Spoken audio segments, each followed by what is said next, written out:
حضرت ابو ذر غفاری رضی اللہ تعالیٰ عنہ فرماتے ہیں چونکہ میں چودھری تھا، سیدنا بلال حبشی رضی اللہ تعالیٰ عنہ کے پاس میں بیٹھا تھا، کسی بات میں بات آگے بڑھی اور بڑھتے بڑھتے بات شکرنجی تک چلی گئی، رائے کے اختلاف نے باتوں میں تلخی پیدا کر دی، اور جب تھوڑے لفظ اور تیز ہوئے تو میں نے انہیں کہہ دیا چپ کر، تو ابشن کا بیٹا ہے۔ کس کے بیٹے تھے حضرت بلال؟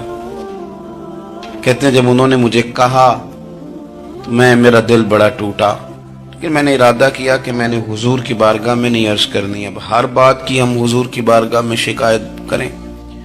لیکن میں جا کے مسجد میں بیٹھا اور جب سرکار آئے نا، ارادہ نہیں تھا کہ عرض کروں گا، لیکن حضور کا چہرہ دیکھا تو دکھ میرا خود ہی تازہ ہو گیا۔ رونے کا بھی تو تب ہی مزہ آتا ہے نا کوئی اپنا ملے تو۔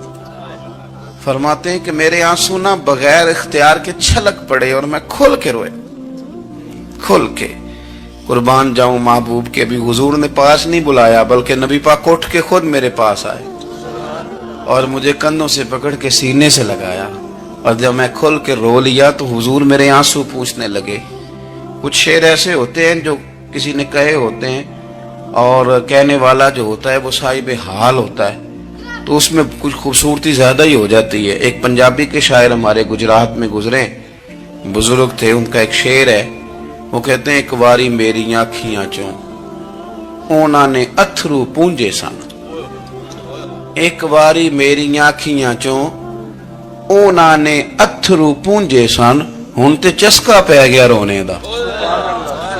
ایک واری میری آنکھیاں چوں اونا نے اتھرو پونجے سن، ہن تے چسکا پہ گیا رونے دا، تے ہر ویلے آہو زاری دا۔ تو میں روز رونے لگا ہوں، مزہ ہی بڑا آیا ہے جب سے محبوب نے چپ کرانا شروع کیا میرے عزیز۔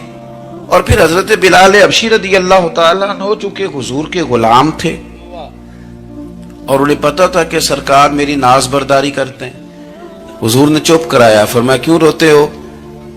تو عرض کرنے لگے یا رسول اللہ صلی اللہ علیہ وسلم، اگر میں ابشن کا بیٹا ہوں تو میری تو غلطی کوئی نہیں نا، یہ تو تقسیم اللہ کی ہے نا۔ الذی خلقک فسواک فعدلک فی ای صورت ما شاء رکبک، جس طرح وہ چاہتا ہے، جس کو چاہتا ہے اس طرح کی اس کی صورت بنا دیتا ہے۔ تو مجھے ابشن کا بیٹا کہا جاتا ہے، میری غلطی کیا ہے؟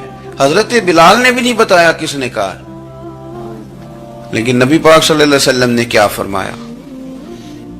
امام یوسف صالحی نے لکھا ہے، ذرا غور کرنا بات پر، تسلیاں لوگ اور رنگ میں بھی دیتے ہیں، پر یہ تسلی بڑی انوکھی ہے۔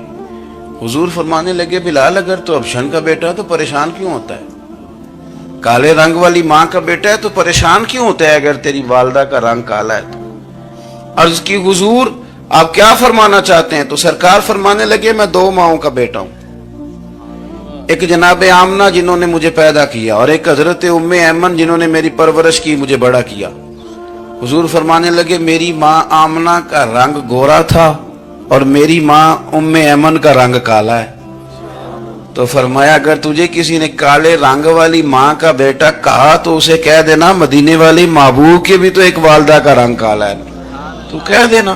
حضرت بلال کہتے ہیں کہ وہ اس طرح کی تسلی تھی، طفل تسلیاں نہیں اس طرح کی ہمیں دی جاتی، وہ اس طرح کی خوبصورت تسلی تھی کہ اس کے بعد میرا دل ایسا ٹھنڈا ہوا، پھر کسی کا تانا نہیں رہا۔